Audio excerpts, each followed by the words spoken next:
I've been requested to speak at this reception. You can translate. Chaitanya Mahaprabhu instructs that we should only speak of Krishna. So I'll speak in relationship to Krishna. But I must request you to please not speak while I am speaking. Because if we are to speak of Krishna, then it is not polite, it is against the proper etiquette to speak anything else. So could those who would like to benefit by hearing about Krishna kindly ask those who don't want to hear about Krishna to utilize at least a few minutes of their valuable human life in hearing about Krishna and stop talking. Human life is meant for understanding Krishna. There is no other purpose. So how can we link this to a marriage? They don't like to listen. Shota vyadini rajendra nrinam santi sahasrashaha apashyatam atma tattvam griheshu grihamedhinam. Those who are stuck in materialistic family life, they don't like to discuss about Krishna. This marriage is not meant to be like an ordinary materialistic marriage. Traditionally at marriage, blessings are given. May you have health and wealth. The traditional blessing is, may you have 100 sons. Nowadays that would be considered a curse and not a blessing. People don't like to have children, more than 1 or 2 maximum. But Chaitanya Mahaprabhu has taught how we should bless. Krishna matir astu. May your mind be absorbed in Krishna. So this is the blessing that we would like to offer here.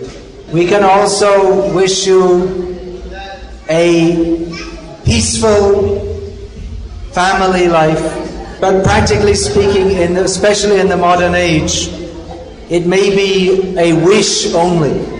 We live in a very disturbed age. People's minds are so disturbed that even if we ask them to sit and listen for a few minutes of Krishna Katha, they cannot do. So how can people be peaceful?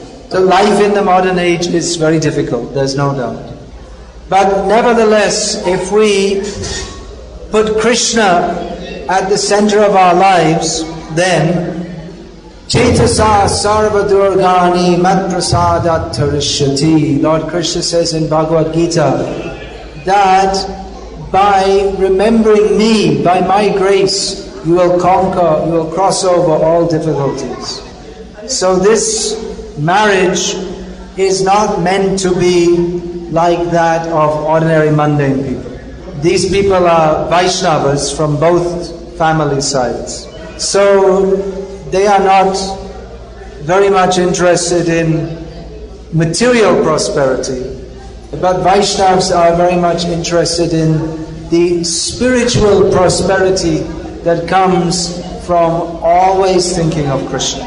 So Vaishnava family life is based on pleasing Vishnu and the Vaishnavas, on leading a life according to the principles of dharma, in the mold of Krishna, who married Rukmini and 16,107 other wives,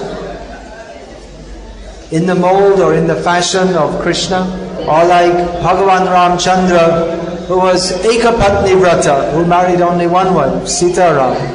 We have the mural here reminding us of Srinivas Kalyanam with Padmavati.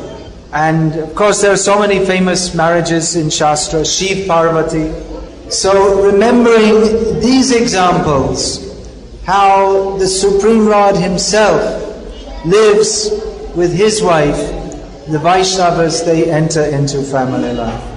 And a Vaishnav marriage is conducted for the same purpose as a sannyasi leads his life. A Vaishnava sannyasi is known as a Tridanda, which means that he dedicates mind, body and words in the service of Krishna. But a Vaishnava Grihastha who also in family life dedicates mind, body and words in the service of Krishna is also a Tridandi. There are many examples of great devotees in the Grihastha ashram. The most famous in recent history is Srila Bhaktivinoda Thakur, who had 13 children, among whom was the great Bhaktisiddhanta Saraswati Thakur. Bhaktivinoda Thakur was a responsible government officer, magistrate. He was also a very immeasurably exalted Vaishnava Acharya.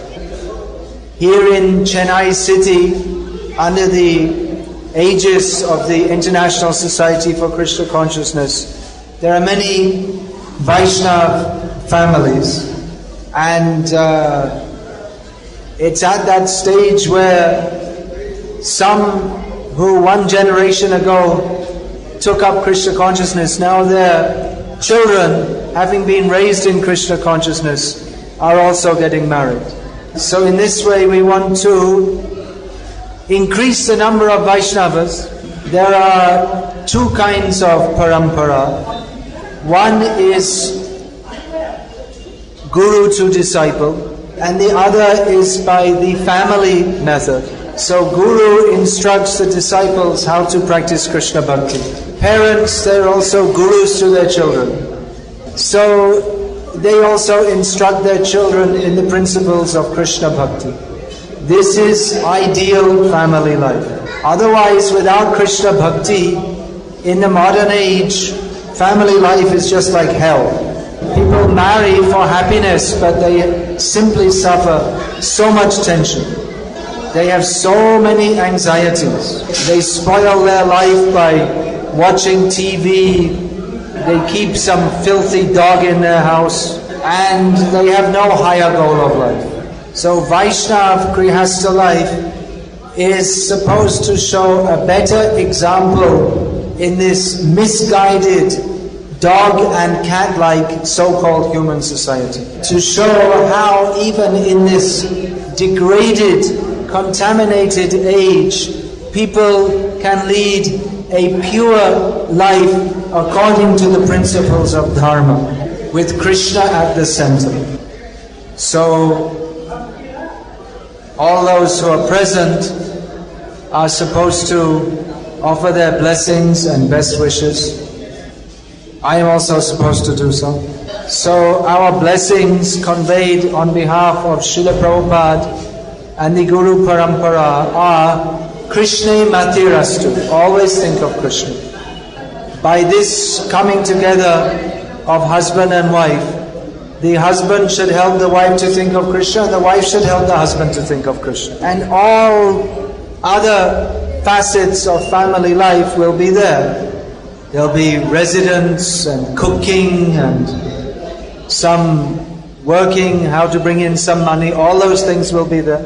And putrate kriyate bharya, one accepts a wife for the purpose of having children, so presumably in due course of time that will also be there. But the center is Krishna. Always think of Krishna. So you can do that. It's not very difficult. You chant the names of Krishna daily in your home. Make that the center of your activities. Chanting the name of Krishna. Invite the Vaishnavas. For Grihasthas, an important duty is serving guests. So call the devotees and give them nice prasadam. You can also help with the mission of spreading Krishna consciousness by preaching in your local neighborhood, wherever you may live, inviting your friends and neighbors to come and hear about Krishna. You are very fortunate, both of you. You have from your parents' side bhakti. So that is a great help and a great support. So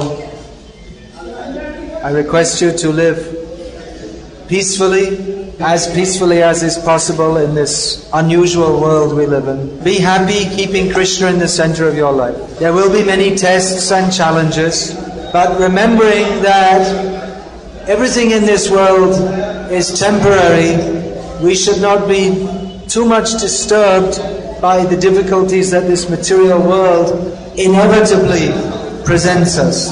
And whatever happens, go on together chanting the holy names of Krishna. Study Srila Prabhupada's books. That will give us great spiritual strength. So please be ideal Grihastha Vaishnavas. The world needs examples of how people can live ideal lives. Hare Krishna, Krishna Krishna, Hare Hare, Hare Rama, Rama Rama, Hare Hare. Hare Krishna. So let's chant Hare Krishna a little more. The more we chant, the better it becomes. So actually you can have a whole wedding ceremony if you simply chant Hare Krishna all the way through. That will make it most auspicious. Generally, after marriage in South India, people go to Tirupati. You're planning to go there? Anyway, where are you going? Mayapur. Alright, that's even better. So, the idea is that we will get the blessings of God. But, if we chant the names of Krishna, we can have the blessings of God right here. So, it's most auspicious to begin your married life by chanting Hare Krishna. And all through your married life, together you chant Hare Krishna. At the moment of leaving this body, chant Hare Krishna. Eternally, in the spiritual world, with Krishna, chanting Hare Krishna. So everyone, please give their blessings by joining in, chanting these most sweet and most auspicious names of Krishna.